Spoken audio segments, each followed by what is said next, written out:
Picture this. You're a young woman in the 16th century Constantinople, and you've just been led through the massive gates of Topkapi Palace. The marble corridors echo with whispers in a dozen languages, and the air is heavy with incense and secrets. You've been told you're lucky, chosen for the imperial harem, the most exclusive women's quarters in the world. But as you're stripped of your clothes, your name, and everything that connected you to your former life, you realise you've entered a golden cage where the rules are written in silk and enforced with steel. What awaits you isn't the oriental fantasy of Western imagination, but a complex system of control so sophisticated that it makes modern surveillance states look primitive. Before we explore these meticulously documented bedroom protocols that governed the lives of thousands of women, if you're fascinated by the hidden machinery of power and how sexual politics shaped empires, consider hitting that like button and subscribing for more content that exposes history's most closely guarded secrets. And please let me know in the comments where you're watching from. It's remarkable that we can uncover these intimate details of Ottoman court life together, connected across time and geography by our curiosity about how power and pleasure intertwined in history's most legendary institution. What you're about to discover aren't the Orientalist fantasies that Europeans projected onto the Ottoman Harem.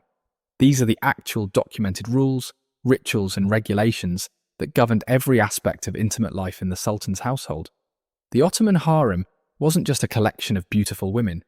It was a precisely engineered system of sexual politics, reproductive control, and psychological manipulation that helped maintain an empire for over 600 years. The bedroom wasn't a place of pleasure, but a battlefield where the fate of dynasties was determined by who shared the Sultan's bed and under what exact circumstances. Let's start with a fundamental misunderstanding that needs correcting. The word harem doesn't mean brothel or pleasure palace. It comes from the Arabic haram, meaning forbidden or sacred. This was the private household of the Ottoman Sultan, and the rules governing it were more complex than the tax code of modern nations. Every woman who entered these walls became subject to a system of regulations that controlled not just her body, but her every thought, word, and gesture. The training began the moment a girl arrived, usually between the ages of 8 and 12, selected for beauty, intelligence, or political value. The first rule was the erasure of identity. New arrivals were given Turkish names regardless of their origin.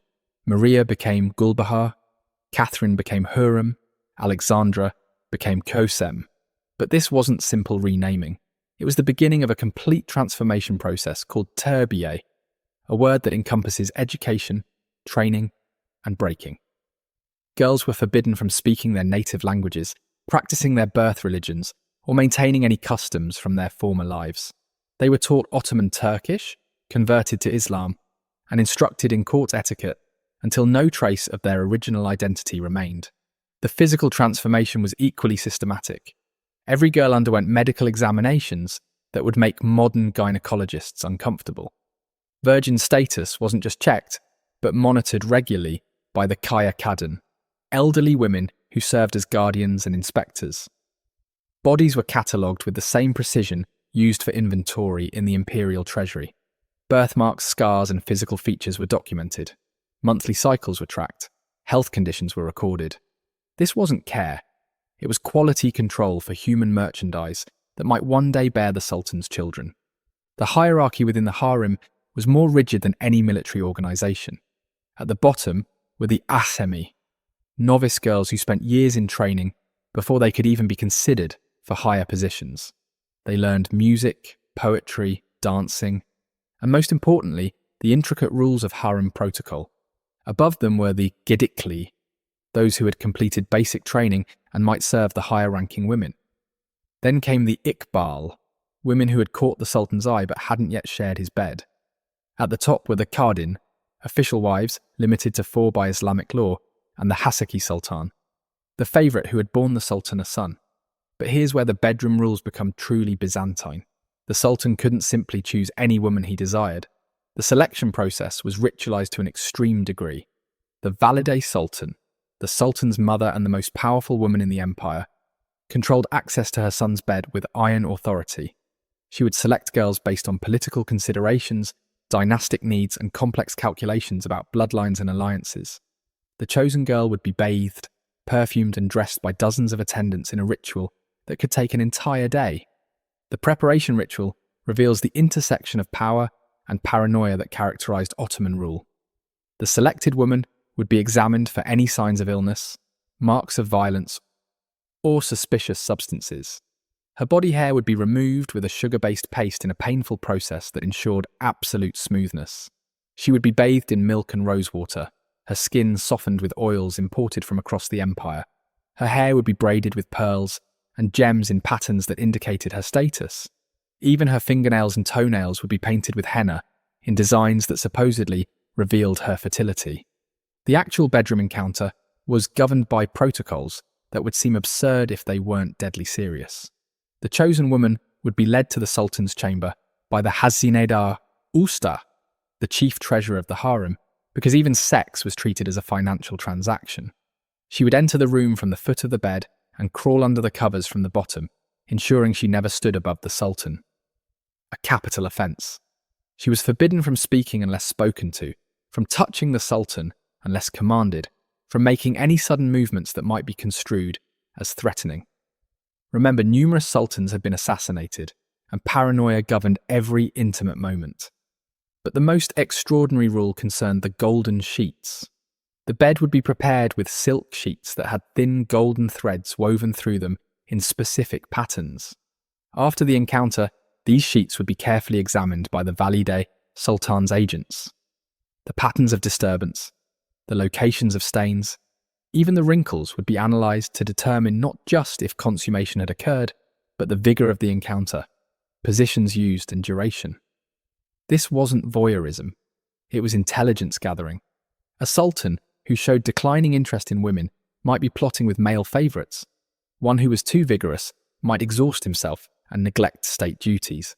The morning after brought its own set of protocols. If the sultan was pleased, he would send a gift, jewellery, gold, or an increase in the woman's daily stipend. The size and nature of the gift were carefully calibrated messages, not just to the woman, but to the entire harem hierarchy. A modest gift meant the encounter was satisfactory, but unlikely to be repeated. An extravagant gift signalled potential favourite status. No gift at all was devastating. It meant the woman had failed and would likely never be called again, condemned to spend her life serving those more successful. The consequences of a night with the Sultan extended far beyond the morning gift. The woman would be monitored for signs of pregnancy with an intensity that would make modern fertility clinics seem casual.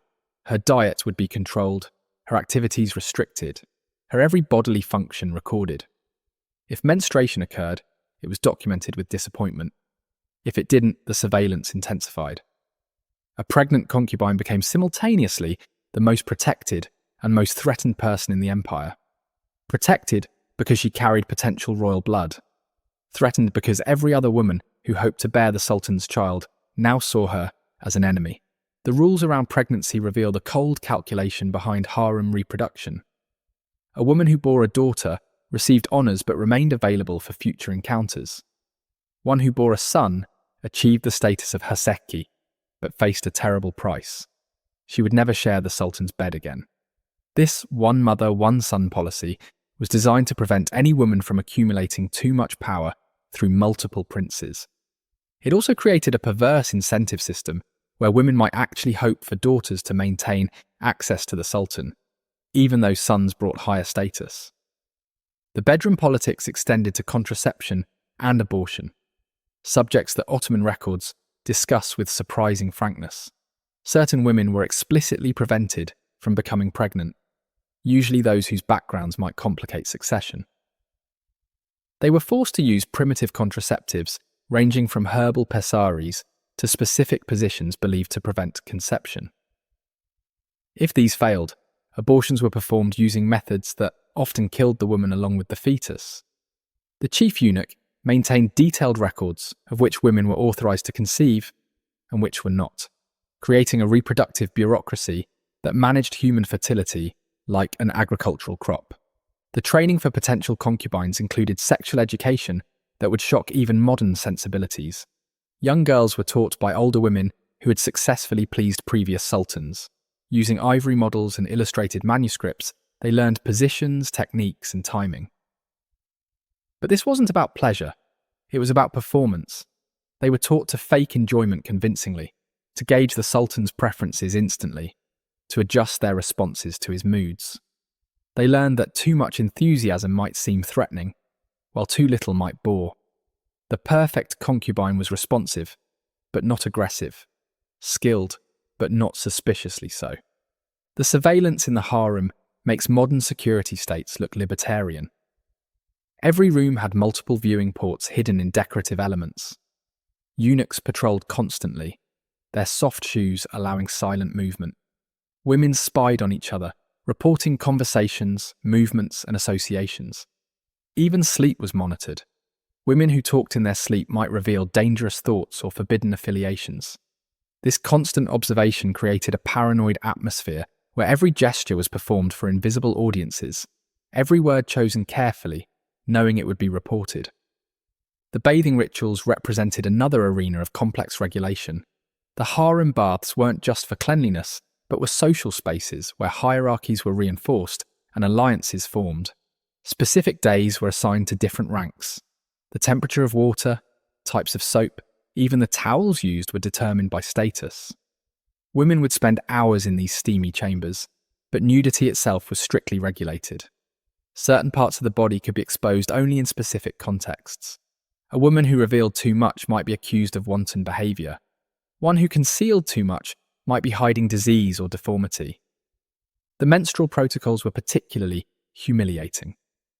Women in their monthly cycles were considered ritually impure and segregated in special quarters. Their condition was publicly announced to prevent any possibility of them contaminating the Sultan. They wore specific colours to indicate their status. Their food was served on different dishes. They couldn't touch anything that might come into contact with the Sultan. This monthly exile served as a regular reminder that their bodies were not their own, but belonged to the imperial reproductive system. The competition among women for the Sultan's attention created a psychological battleground where the weapons were beauty, wit, and increasingly desperate measures. Women would resort to love potions purchased from Jewish merchants in the bazaar, containing everything from ground pearls to mercury. They would hire African sorceresses to cast spells on rivals. Some would deliberately scar less visible parts of competitors' bodies during bathhouse accidents. The eunuchs who were supposed to prevent such behaviour often enabled it for bribes, creating a black market economy of sexual sabotage that operated in the shadows of the Golden Palace. But the most disturbing aspect of harem sexuality was the training of the Gedikli Kalfa, senior women who had aged out of sexual service but remained to train younger generations. These women, often in their 30s or 40s, ancient by harem standards, had spent decades perfecting the art of pleasing sultans. They would take young girls, sometimes as young as 10, and begin their sexual education using methods that today would be considered child abuse. They would manually stretch hymens to prepare them for penetration. They would teach girls to control their vaginal muscles through exercises involving jade eggs and weighted balls.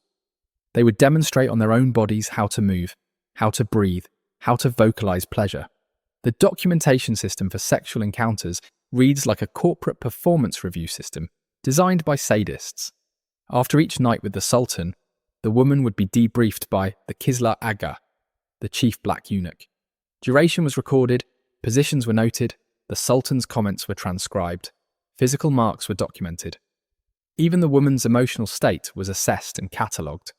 These records were maintained for decades, creating detailed sexual histories that could be consulted when choosing future partners or identifying successful techniques. Imagine knowing that your most intimate moments were being analysed by bureaucrats and archived for future reference. The pharmaceutical aspect of harem sexuality reveals a sophisticated understanding of biochemistry. The palace employed teams of herbalists and alchemists who created customised preparations for different purposes. Aphrodisiacs for aging sultans included powdered rhinoceros horn, amber, and substances that modern analysis reveals were essentially primitive Viagra. Fertility drugs for women contained herbs now known to affect ovulation. Most sinisterly, they developed compounds to ensure male offspring, though these often contained toxic substances like lead and arsenic that caused as many miscarriages as successful pregnancies. The selection process for virgin concubines followed protocols that seemed designed to maximize psychological trauma. Girls would be lined up naked, while the valide, sultan, and her advisors inspected them like livestock. They would be made to walk, dance, and assume various positions while their bodies were critiqued in detail. Breasts were weighed in hands to assess firmness. Hips were measured to predict childbearing capacity. Even the shape of their genitals was examined and compared to classical Ottoman ideals of feminine beauty. The girls who passed this inspection faced the peculiar torture of being preserved for the Sultan, kept virgin sometimes for years, while being trained in every aspect of sexuality except actual intercourse. The concept of royal seed governed reproductive protocols with religious intensity. Ottoman medical theory held that the Sultan's semen contained divine essence that must not be wasted. Women who received it became sanctified vessels. Spilling royal seed outside approved receptacles was considered both sacrilege and treason. This led to bizarre regulations about cleaning, with specific cloths used to capture any emissions, which were then burned in religious ceremonies. Women would be positioned post-coitus to maximize retention, sometimes being required to remain inverted for hours to encourage conception. The jealousy management system reveals the psychological sophistication of harem control. Rather than attempting to eliminate jealousy, the administrators weaponized it. Women were deliberately given incomplete information about their rivals' successes. Rumours were strategically planted about favouritism or pregnancies. Competition was encouraged through ranking systems that publicly displayed each woman's status through jewellery, clothing and seating arrangements. This controlled jealousy served multiple purposes. It prevented women from forming alliances against the system, provided intelligence through mutual spying, and created an atmosphere where pleasing the Sultan became an obsessive focus that precluded other thoughts of resistance or escape. The aging process in the harem followed cruel arithmetic. Women peaked in value between 14 and 20. By 25, they were considered mature. By 30, they were old. By 35, they were ancient. The transition from sexual object to discarded servant happened with brutal efficiency. Women who had spent their youth perfecting the art of pleasure suddenly found themselves reassigned as laundresses or kitchen workers. Some lucky few became administrators, using their knowledge of harem politics to maintain relevance. But most faced decades of serving younger women who were living the life they had lost. A daily reminder of time's cruelty in a system that valued only youth and fertility. The virgin gifting ceremonies represent the intersection of diplomacy and sexual politics. When the Sultan wished to honour a vizier or foreign ambassador, he might gift them a virgin from the harem, but not before she had been prepared according to specific protocols. She would be trained in the sexual preferences of her new master, taught his language, and instructed in gathering intelligence. These women became sexual spies, sending back information about their new households. The preparation process was so thorough that many recipients believed these women genuinely loved them, never realizing they were performing roles scripted in the palace. The sleep protocols reveal paranoia elevated to art. Concubines who spent the night with the Sultan weren't allowed to actually sleep. They had to remain alert in case he woke and wanted conversation or additional sexual activity. But they also had to feign sleep convincingly, as the Sultan found genuine unconsciousness either boring or threatening. Women learned to doze lightly, maintaining enough awareness to respond instantly while appearing deeply asleep. Those who failed, either by sleeping too deeply or staying too obviously awake, might never be called again. The exhaustion from these sleepless nights accumulated over time, contributing to the rapid aging that characterized harem women.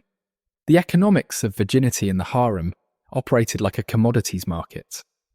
A girl's virgin status was literally her primary asset, carefully guarded and strategically deployed. But the verification process went beyond simple physical examination. The Kislar Aga maintained detailed files on each virgin, including witness testimonies about their behaviour, records of their monthly cycles, and even documentation of their dreams that might reveal sexual knowledge. False virginity was a capital crime, leading to elaborate deceptions. Some women used primitive surgical techniques to reconstruct hymens. Others relied on alum-based preparations to create artificial tightness. The cat-and-mouse game between women trying to fake virginity and officials trying to detect deception created an entire underground economy of sexual fraud. The breeding program for creating perfect concubines began generations before the women were born. Ottoman agents would identify regions producing particularly beautiful women and encourage specific genetic combinations through arranged marriages. Christian villages in the Caucasus were essentially farmed for blonde, blue-eyed girls. Certain African regions were targeted for women with specific body types. The Ottomans were practicing selective human breeding centuries before anyone coined the term eugenics. The most chilling aspect was the record keeping, genealogies tracking beauty traits across generations, creating a genetic database used to predict which villages would produce the most desirable girls. The psychological conditioning began in childhood, with seemingly innocent games and stories. Young girls in the harem would play with dolls arranged in sultan-concubine scenarios. They learned counting using poems about pleasing the sultan. Their earliest memories were shaped by rewards for beauty and punishment for independence. By the time they reached adolescence, their entire worldview was constructed around the goal of attracting and satisfying one man they might never meet. The few women who left written records describe feeling like their minds had been colonized, unable to think thoughts that didn't revolve around male approval, even decades after leaving the harem. The feast protocols surrounding sexual encounters reveal the intimate connection between food and power.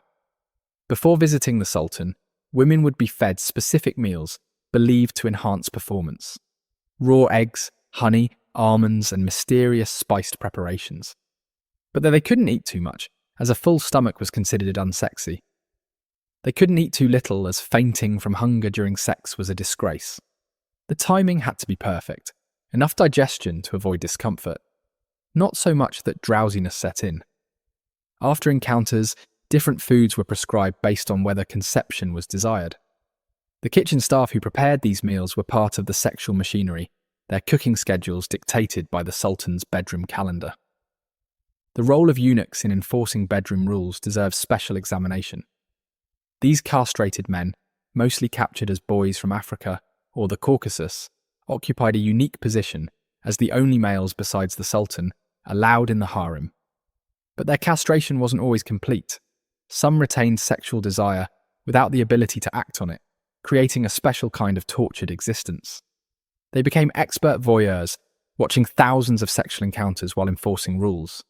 Some developed twisted attachments to particular women, becoming either protectors or tormentors. The psychological profiles of these men, forced to facilitate sexuality they could never experience, added another layer of perversion to the harem system. The pregnancy races that developed among concubines created desperate behaviours that endangered both mothers and babies. Women would take dangerous fertility drugs, engage in superstitious rituals, and even attempt to steal other women's newborns to present as their own. The pressure to produce a male heir led to tragic deceptions. Women who miscarried would hide the fact, stuffing their clothes to simulate continued pregnancy while desperately trying to conceive again. Some would purchase baby boys from poor families outside the palace, attempting to pass them off as royal offspring. The punishments for such deceptions were severe, usually death by drowning in the Bosphorus, but the potential rewards of producing a sultan drove women to suicidal risks. The sexual positions permitted in the harem were codified with religious justification. Islamic scholars were consulted to determine which positions were halal, permissible, and which were haram, forbidden. The missionary position was preferred as most likely to result in conception. Positions where the woman was on top were often forbidden as they suggested female dominance. Rear entry was controversial. Some scholars permitted it for variety, others condemned it as animalistic.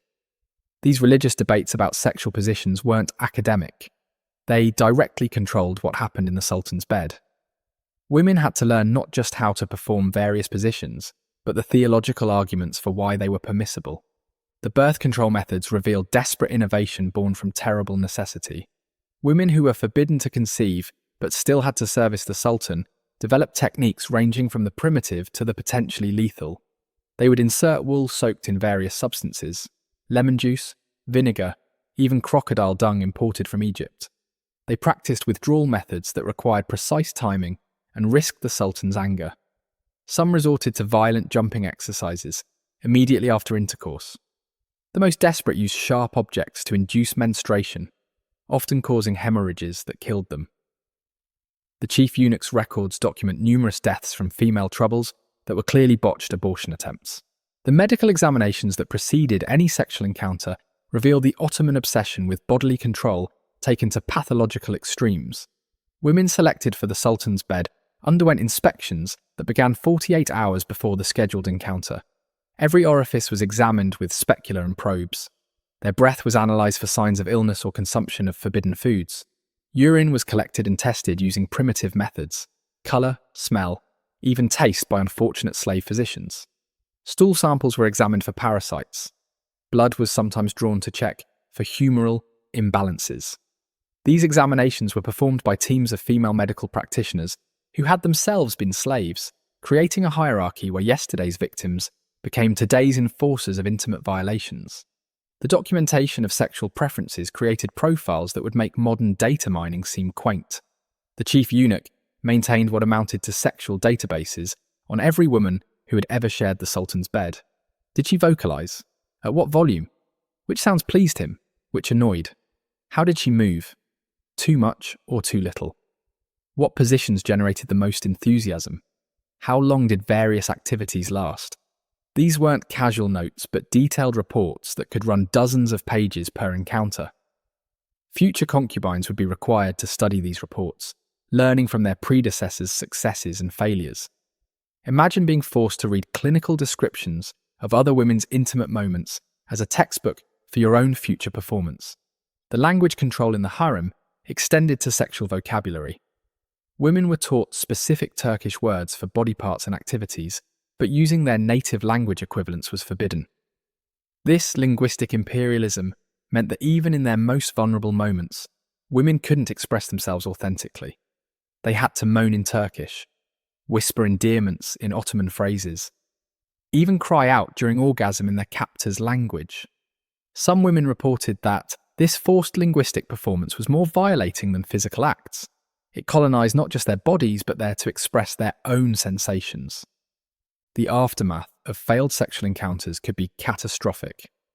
A woman who failed to arouse the Sultan might face immediate banishment to the laundry or kitchen. But worse were the psychological punishments. She might be forced to watch while more successful women were rewarded. She could be assigned as a personal servant to her replacement, daily confronting her failure. Some were subjected to retraining, brutal sessions where older women would critique every aspect of their performance, forcing them to practice until they collapsed from exhaustion. The shame of sexual failure in a system where it was your only value created suicides that the Ottoman records blandly note as accidents. The cosmetic tortures disguised as beauty treatments reveal another dimension of control. Women underwent procedures that would be considered extreme even by today's plastic surgery standards. Teeth were filed to specific shapes. Hairlines were plucked to create fashionable forehead heights, sometimes resulting in permanent baldness. Primitive chemical peels using acids left faces scarred. Breast binding or padding to achieve ideal proportions caused permanent deformities. The most extreme was the practice of vaginal modification, using herbal preparations and physical manipulation to achieve the tightness and shape considered ideal by Ottoman standards. These modifications were documented in medical texts with anatomical drawings that survive in Turkish archives. The rival elimination strategies evolved into sophisticated psychological warfare. Women would plant evidence of forbidden items, Christian crosses, Hebrew texts, love letters, in rivals' quarters. They would dose competitors with herbs that caused temporary illness timed for important nights. Some learned to mimic symptoms of pregnancy to gain protected status, maintaining the deception for months. The most cruel would befriend younger women, gain their trust, then use their confessions to destroy them. The harem's internal security devoted enormous resources to investigating these plots, but often the investigations themselves became tools of persecution as women accused rivals of fictional conspiracies. The seasonal regulations of sexuality followed Ottoman medical theories about bodily humours and cosmic influences. Summer was considered the season of passion, when women were most fertile and men most virile. Winter encounters required special preparations. heating rooms to specific temperatures, consuming warming foods, applying hot oils. Spring was for young virgins as their cool nature supposedly balanced the season's heat. Autumn was reserved for mature women whose dry temperament matched the season. These weren't suggestions, but rigid rules. A woman called to the Sultan's bed in the wrong season for her type faced an uphill battle against cosmic forces that predestined her failure. The punishment for sexual crimes in the harem followed a horrifying logic of poetic justice. A woman caught in a lesbian relationship might be forced to service multiple men until pregnant, curing her of unnatural desires. One who attempted to seduce a eunuch faced mutilation of the body parts that had caused temptation. Those who used love potions were force-fed their own concoctions until poisoned. The most feared punishment was sexual isolation, being declared untouchable, unable to give or receive any human contact, slowly going mad from touch starvation while surrounded by hundreds of people. The children born of these regulated encounters faced their own bizarre protocols. Male infants were celebrated, but immediately separated from their mothers except for strictly supervised feeding times. The Sultan's sons couldn't develop too strong an attachment to any woman, even their birth mothers. Female infants were evaluated from birth for their future potential as concubines. Yes, the Sultan's own daughters were assessed for their beauty and possible use in political marriages that were essentially sexual treaties. The incestuous undertones of raising girls to be sexual objects, while their half-sisters served in the same harem, created psychological complexities that Ottoman records barely acknowledge. The retirement protocols for aging concubines reveal the ultimate disposability of women in this system. At 40, if they had survived that long, childless women were given a choice: marry one of the Sultan's officers or remain in the harem as servants. Those who chose marriage were given dowries, but these marriages were additional forms of control. The women became spies in their husbands' households, reporting back to the palace. Their sexual lives remained monitored. Bearing children for their new husbands was encouraged, as it demonstrated the Sultan's generosity in sharing his women.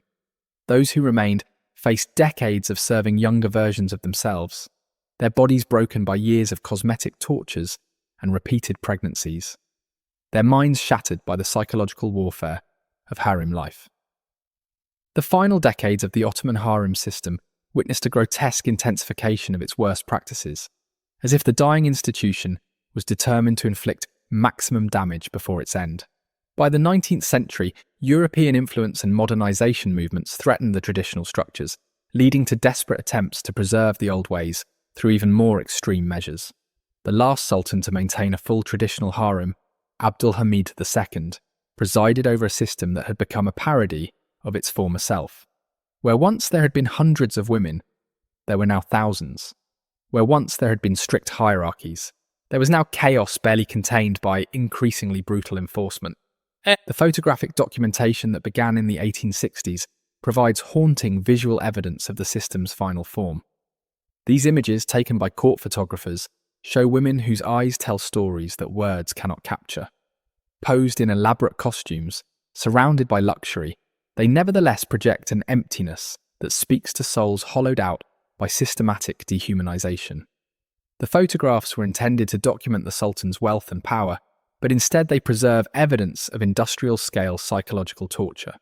Modern analysis of these images reveals details the photographers probably didn't intend to capture. Scars from cosmetic procedures, defensive body language, the thousand-yard stare of trauma victims. The Western fascination with harem life created a market for escaped concubines' memoirs, but these accounts were heavily edited to fit European expectations. Publishers wanted exotic tales of passion and luxury, not clinical descriptions of systematic rape and psychological manipulation. The few authentic accounts that survive in unedited form paint a picture of an institution that had perfected the art of destroying women while keeping their bodies functional. One escaped concubine wrote, "They killed everything inside us that made us human, then animated our corpses with rules and routines until we forgot we had ever been alive." The medical records from the harem's final decades, preserved in Istanbul archives, document the physical toll of the system with bureaucratic precision. Rates of mental illness, coded in Ottoman terminology, but clearly describing severe depression, psychosis, and what we would now recognize as PTSD. Suicide attempts catalogued by method and motivation, sexually transmitted diseases spreading unchecked despite the supposed medical oversight, pregnancy complications from too frequent births and botched abortions, drug dependencies from the constant use of sedatives and stimulants. These records read like casualty reports from a war waged against women's bodies and minds.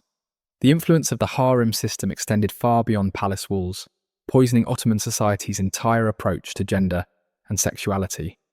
The practice of maintaining smaller harems trickled down through the social hierarchy, with minor officials keeping their own collections of women.